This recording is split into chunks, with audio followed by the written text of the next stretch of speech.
Chapter number है हमारे electric charges and fields.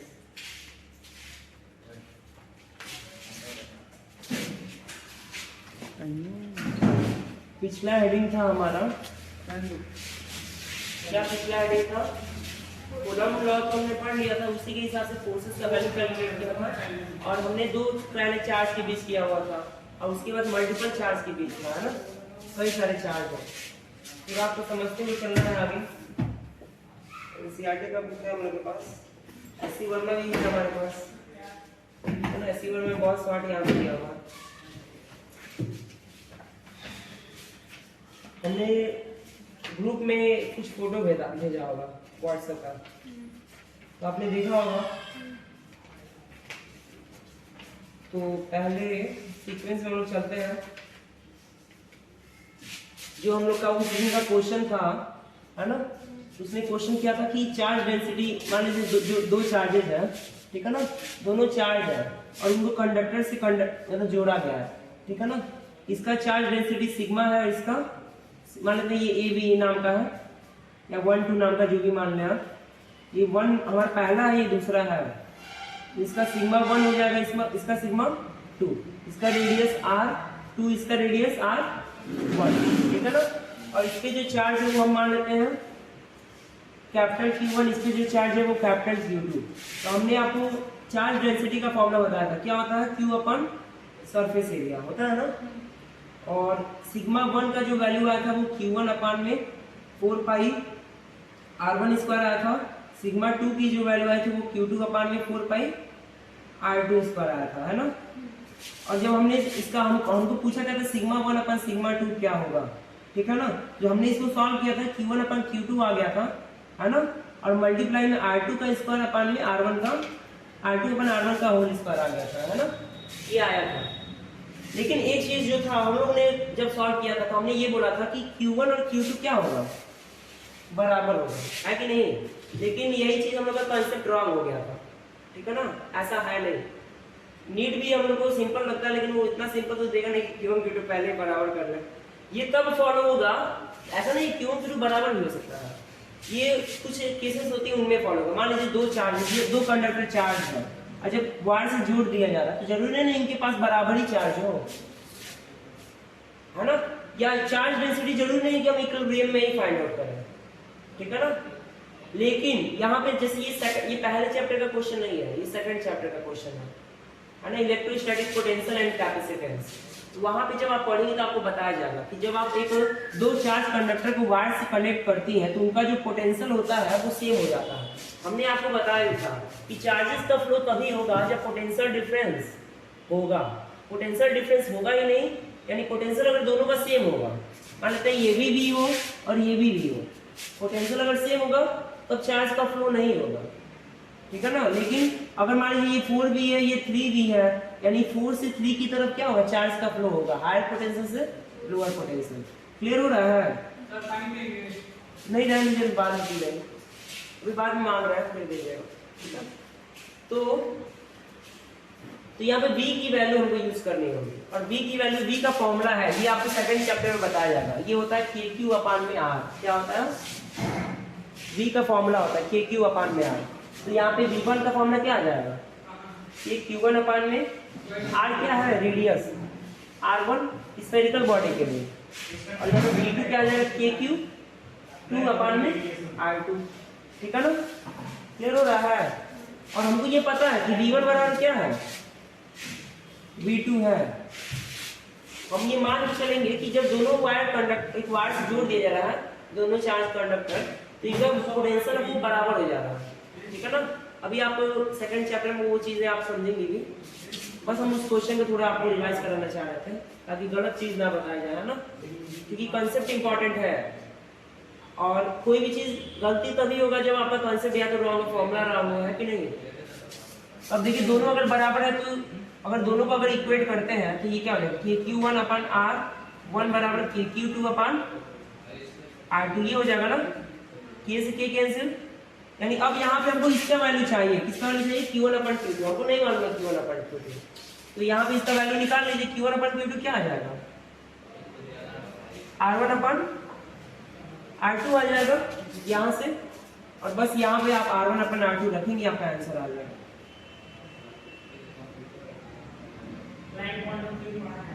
अब काट दीजिए इसको, कट जाएगा ना, R2 से R2, R1 से R1, आंसर आ जाएगा R2 अपन में R1। ये आपका आंसर सही होगा, बी वाला सेकंड वाला ऑप्शन सही होगा जो उसमें दिया हुआ। तो आप उस ऑप्शन से मतलब नहीं, तरीका बस देख लीजिए आप, ठीक है ना। अब देखिए समझ में आ रहा है, और इतना सीधा सीधा क्वेश्चन भी नहीं होता है कि डायरेक्ट, मतलब जब आइडिया नहीं होता हम लोग ऐसा करते हैं, तो उस समय हमको लगा Q1 अपन Q2 होगा, क्योंकि क्वेश्चन और Q1 अपन Q2 तब होगा ना जब क्वेश्चन में बोला हो कि चार्जेस आर इन इक्विलिब्रियम या कुछ ऐसा केस बनाया हो। कुछ स्पेशल कंडीशन होता है, एक्सेप्शन में Q1 Q2 बराबर हो सकता है। अगर चार्ज ही बराबर होंगे तो तुरंत ही सॉल्व हो जाएगा।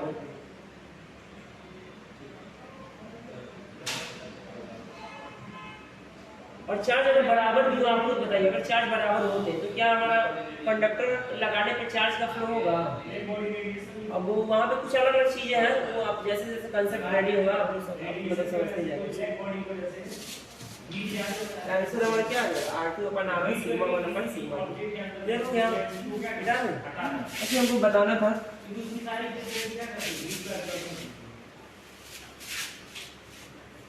और फिर हमने एक और चीज बताया था आपको, कॉलम्स लॉ के बारे में। इसका भी आपने फोटो देखा होगा ग्राफ के बारे में। जैसे आपका f की वैल्यू क्या होती है? KQ 1 Q2 अपन में R²। तो हमने बोला था f क्या है? 1 अपन R² के R² की इनवर्सली प्रोपोर्शनल, 1 अपन R² के डायगोनली प्रोपोर्शनल। इन दोनों के बीच में ग्राफ बनाया जाता है, ठीक है ना।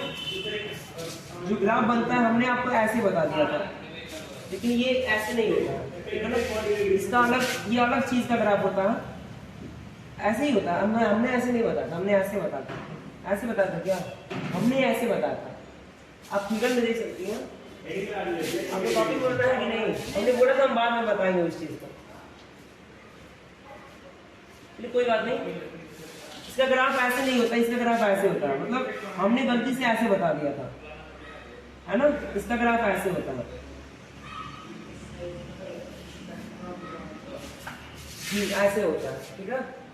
और ये जो होता है ये ग्राफ, इसको जब प्लॉटिंग करेंगे, एक एक वैल्यू प्लॉट करेंगे तब ये आपको मिलता है ग्राफ। मैथ में फंक्शन पढ़ाया जाता है, ये भी एक तरह का फंक्शन है। इसको बोला जाता है इनवर्स फंक्शन भी बोल सकते हैं, या क्या बोला जा सकता है इसको, रेसिप्रोकल फंक्शन बोल सकते हैं, अलग अलग नाम है इसका, ठीक है ना।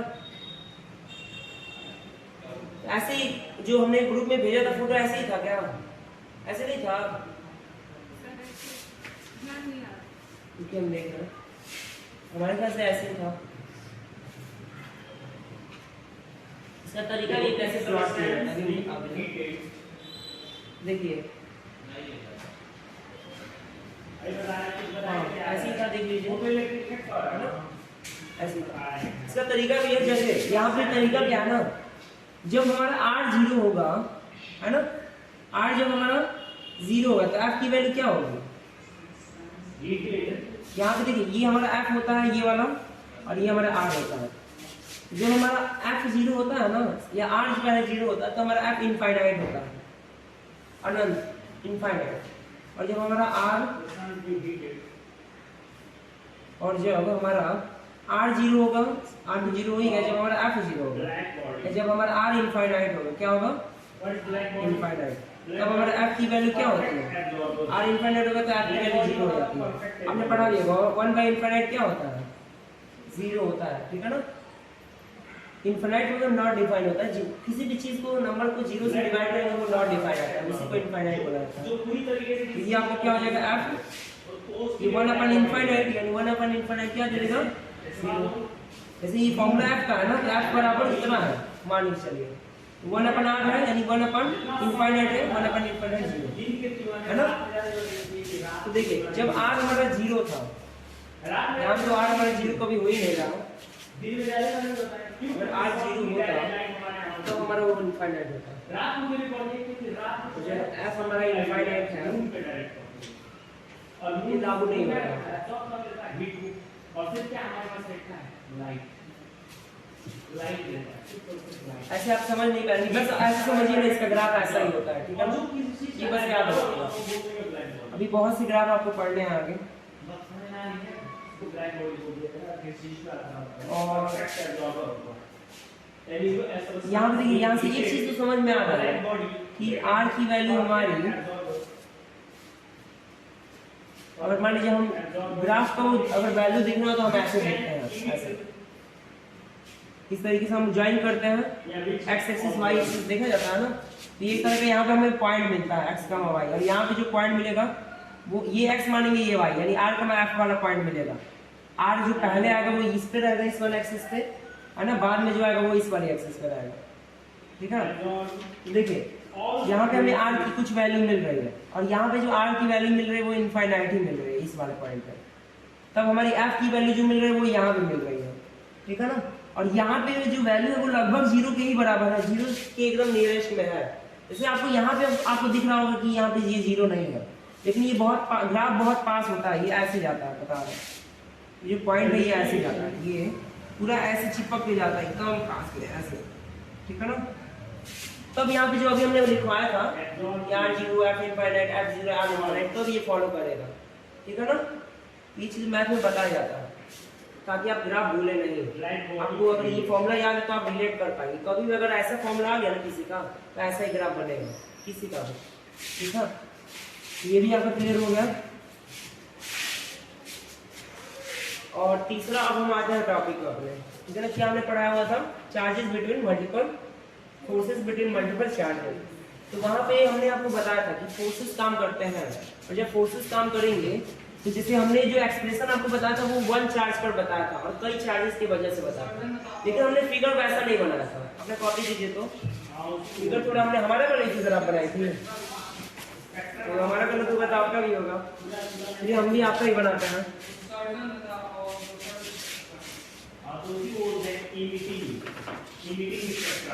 ऐसे ही पेपर में भी होता होगा नहीं, तो कोई अगर अच्छा लिख रहा है तो उसका गलत हो गया तो हमारा भी गलत हो गया, ऐसे कॉपी करने होता है ना।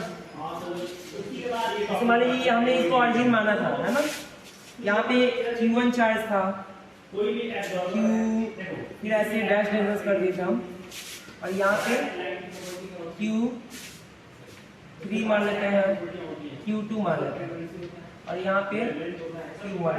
गलती एक चीज हुआ था, हम यहाँ पे बता रहे हैं क्या, Q1 Q1, और इन सबका हमने फोर्स मान लिया था, ये Fn फोर्स माना था, ऐसे ही जा रहा था यहाँ से,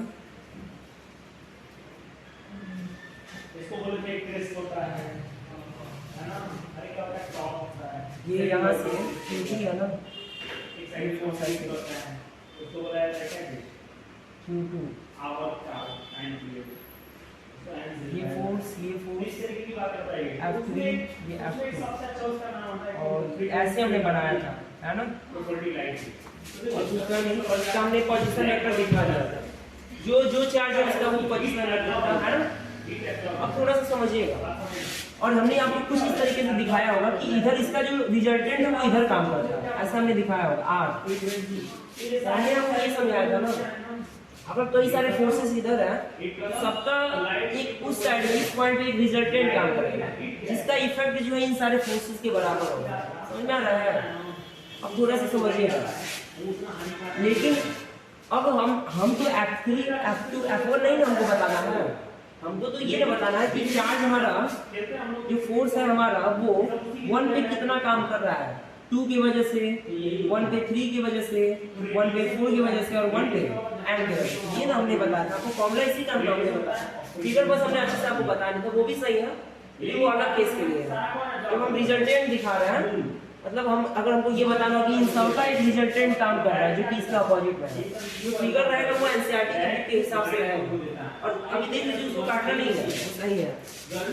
तो अब हम करेंगे कुछ नहीं, हम बस क्या करेंगे, इस चार्ज को उठा के यहाँ पे रख देंगे, और जब हम इस चार्ज को उठा के, जैसे यहाँ पे ये सारे फोर्सेस है, ये ऑरिजिन के रिस्पेक्ट में काम कर रहे हैं, ऑरिजिन पर तो कोई काम चार्ज नहीं है, ये सारे फोर्सेस ऑरिजिन पर ही काम कर रहे हैं, लेकिन ऑरिजिन पे कोई चार्ज ही नहीं है कि नहीं।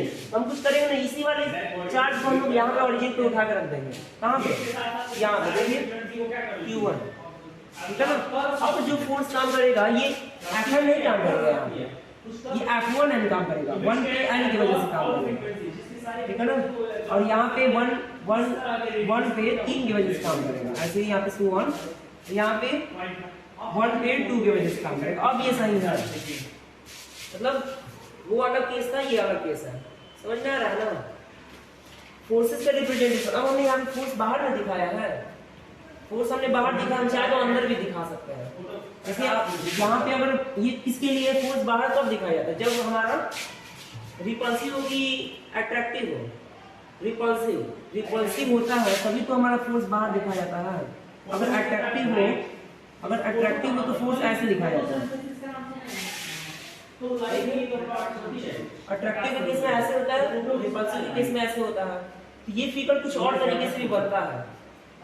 इसी को आप चाहे तो, जैसे हमने यहाँ फोर्स ऐसे में दिखा दिया है, हमने माना है कि ये क्या रिपल्सिव है, हम चाहे तो इसी फोर्सेस को हम इस साइड में भी ऐसे भी दिखा सकते हैं। आपकी बुक में ऐसे ही दिखाया होगा, ऐसे, ठीक है ना। दोनों केस सही है। ये वाला है ना, तो ये वाला हम दिखा दिए ऐसे, ठीक है। 3 हो गया, पहला दूसरा तीसरा हो गया ना, ऐसे सो ऑन, ऐसे आपके बुक में ऐसे ही दिखाया होगा। तो अभी आप एक ही लेके चलिए केस, इसी वाले को लेके चलिए, ठीक है। देखिए इसको मिटा देना है, ठीक है ना। फिगर जब हम बनाएंगे क्वेश्चन सॉल्व करेंगे, अभी आपको समझ में आएगा और अच्छे से। अब फोर्स का डायरेक्शन वो चार्जेस पर डिपेंड करता है। अब हम इन सबका एक रिजल्टेंट दिखाएंगे जो कि इस पॉइंट पे काम करेगा, और वो जो होगा वो क्या होगा, वो फोर्स होगा जो हमारा इस Q1 पॉइंट पे काम कर रहा है, और वो F1 ही कहलाएगा। क्या कहलाएगा, फोर्स ऑन 1 ही कहलाएगा, और वो सबका कंबाइन होगा, सबका रिजल्टेंट होगा, मतलब इन सबका जो पावर है वो इसके अंदर F1 के अंदर होगा। और ये वो फोर्स है जो एग्जैक्टली हमारा Q1 का है, Q1 पर काम कर रहा है सारे चार्जेस की वजह से, ठीक है ना। इसी का एक्सप्रेशन भी हमने लास्ट में आपको लिखवाया है, समेशन के फॉर्म में। F1 बराबर समेशन था ना, KQ का बना फिर समेशन। F1 की वैल्यू हमने लिखवाया था कि अगर एक चार्ज कितना है वो, उसका हमने F1 ये दिखाया, और हमने इसका वैल्यू कैलकुलेट किया था ना, और लास्ट में इन्हीं सबको जोड़ दिया, और हमारा आंसर यही आया था, ठीक है ना। तो इस फिगर को बना सकते हैं, बनाइए, चलिए बढ़िया है। तो ठीक है, क्वेश्चन हम लोग करने वाले थे, उसको हम बना रहे हैं। वो ट्राई किया, वो क्वेश्चन हो गया है। कैसे भी करें, मतलब बस आंसर आना चाहिए। आया है ट्रायंगल जो कैलकुलेटर वाला था, समझ में आया है वो दिखाइए। दूर से देखने में लगता नहीं है कि हां वो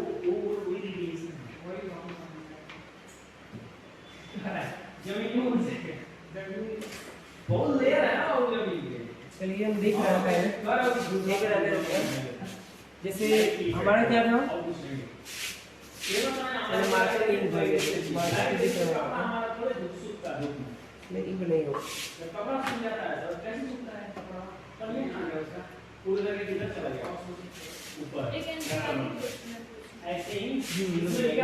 बता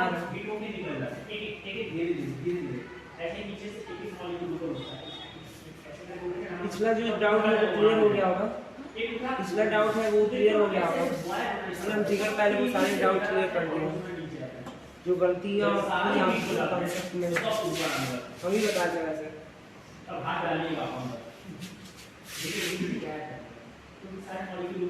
चलिए देखिए,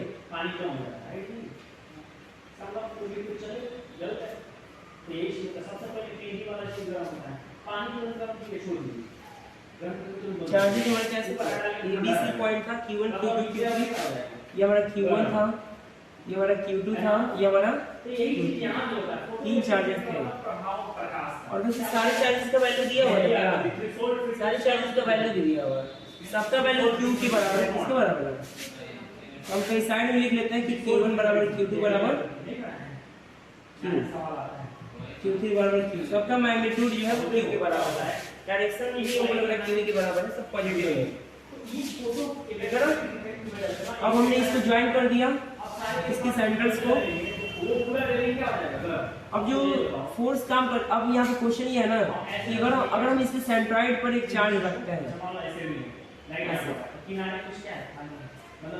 अगर इस सेंट्रॉइड पे इसको जी से रिप्रेजेंट किया जाता है, अगर इस पे हम एक चार्ज रखते हैं, मान लेते ये O पॉइंट है, या हम इस पे एक कैपिटल Q चार्ज रखते हैं,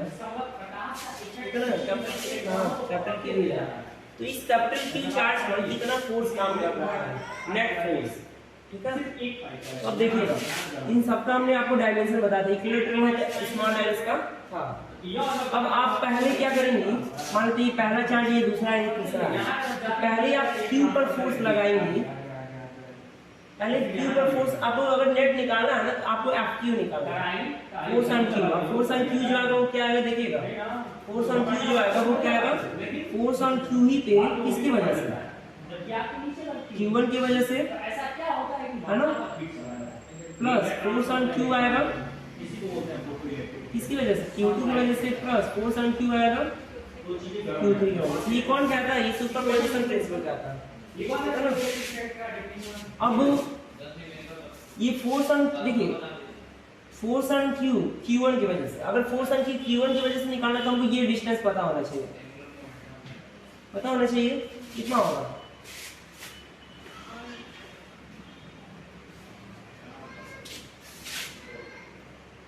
हमको ये डिस्टेंस पता है, देखिएगा ये स्मॉल एल है, देखो लिख लीजिए पहले इसको पूरा लिखिए, और किसी ने आया ये दिया है फोटो एक ही में, और यहाँ पे एक और चीज आपको दिया होगा, प्रकाश रहित प्रभाव, इसका OA का डिस्टेंस ही फिक्स होता है, ये दिया होगा आपको,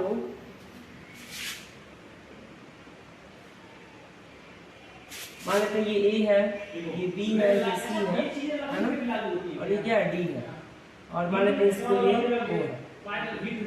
ये जो OA है तो इसका डिस्टेंस फिक्स होता है, और ये क्या होता है, OA जो है वो 2/3 AD होता है, ये एक इक्विलेटरल ट्रायंगल के लिए फिक्स होता है। आपको जब आपने पढ़ा होगा 9th-10th में, एक आपका होता है थेस थ्योरम, प्रोपोर्शनैलिटी थ्योरम एक बताया जाता है, रेशियो एंड प्रोपोर्शनैलिटी, ट्रायंगल का सिमिलैरिटी, है ना, तो अभी आपको बताया जाएगा कि ये ट्रायंगल है ना, तो जो यहाँ पे रेशियो आता है OA और AD का वो 2/3 आएगा, ठीक है ना।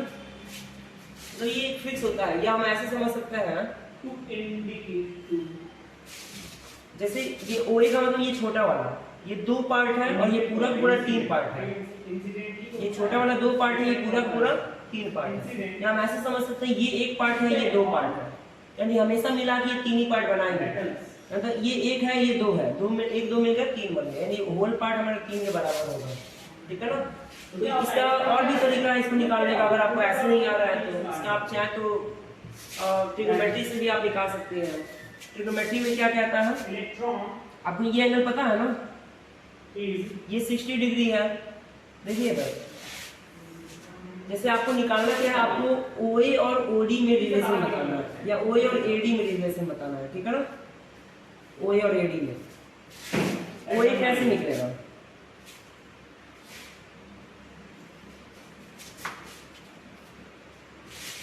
AD का तो निकालने का तरीका निकल सकता है, AD आराम से निकल जाएगा, हाँ AD निकल जाएगा,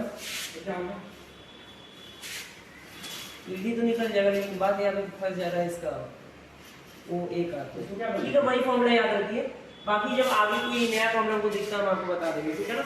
अब बस इतना समझिए कि जो OA बटा AD होगा वो क्या होगा, 2/3 होगा, क्लियर हो रहा है, ये एक फॉर्मूला है।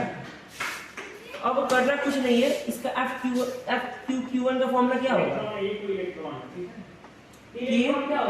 Q1 मान के चलो इसका पॉजिटिव ही है, ठीक है।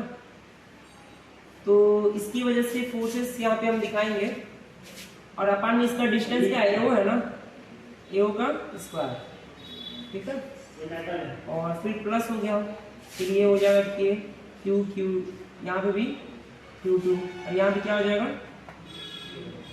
Q2 के बीच की दूरी, Q यहाँ पे है, यहाँ पे Q रखा हुआ है, तो Q और Q2 के बीच की दूरी ये वाली दूरी है, ये वाली दूरी कितनी है, कैसे निकलेगा, ये राइट एंगल ट्रायंगल हो जाएगा, ये एंगल 30 डिग्री का हो जाएगा।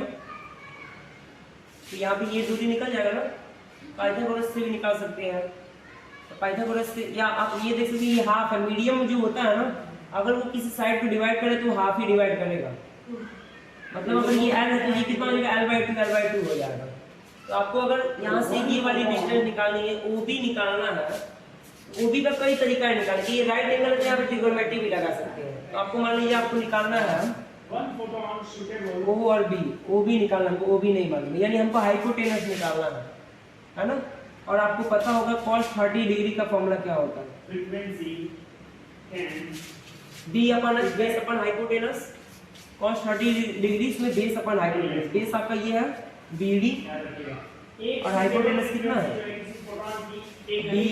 OB, है ना। तो ये कितना हो जाएगा, देखिए यहाँ से आपको क्या निकालना है, यहाँ पे फॉर्मूला जो है Q2 का, यहाँ पे BD यूज होगा।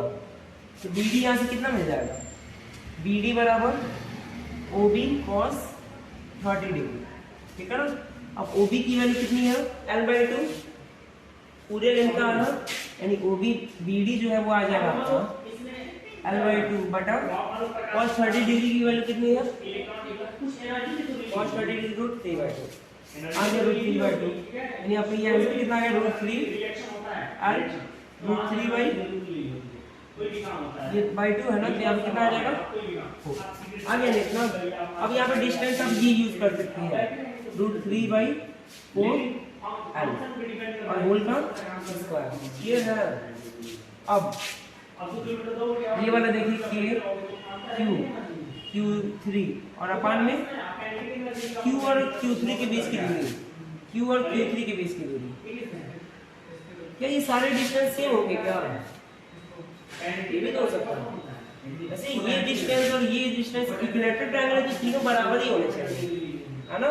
कोई भी काम में क्लियर हो रहा है, ये सब में डिस्टेंस तो हम लोग यही निकाल रहे हैं, तो हमको कुछ करने की जरूरत नहीं, हमको इसका यूज ही खत्म हो गया, इसका तो यूज ही खत्म, इसलिए यही सब हमारा आंसर आ जाएगा। तो AO ये वाला देखिए, ये जो डिस्टेंस है, ये जो डिस्टेंस और ये जो डिस्टेंस है, तीनों बराबर है, ठीक है, क्योंकि ये एक इक्विलेटरल ट्रायंगल है। हमने आपको इस तरीका भी बता दिया, इस तरीके से आप इसको निकाल सकते हैं। और यहाँ पे जो OB है वो किसके बराबर है, OA के, और किसके बराबर है, OC के। क्लियर, अभी देख लेते हैं, गलत होगा तो फिर देख लिया जाएगा। हमको बस अपना रीजनिंग पावर डेवलप करना है, कैसे क्वेश्चंस को हमको सॉल्व करना है ना, समझना है प्रोसेस को। तो हमारा BD आ गया वहां से, यानी ये भी हमारा सेम होगा, ये √3/4 l वहां से लिखे है ना, ये भी √3/4, बट देख लेते हैं ऐसे आंसर आ रहा है। और ये सारा क्या है, एक Q चार्ज है, तो एक चार्ज यहाँ पे, एक चार्ज था, हमको इसी पर सारे चार्जेस को फोर्स कैलकुलेट करना है ना। क्वेश्चन ये पूछा है what is the force on the charge Q centroid triangle. अब तीनों को बस ऐड कर दीजिए, है ना। अब ये देखिए, ये भी Q है, ये भी Q है, ये भी Q है, सारे की वैल्यू सेम है, कोई अलग नहीं है, तो 3 टाइम्स लिख सकता है ना। और ये हो जाएगा K Q और सबका Q1 Q2 Q3 है, यानी Q हो जाएगा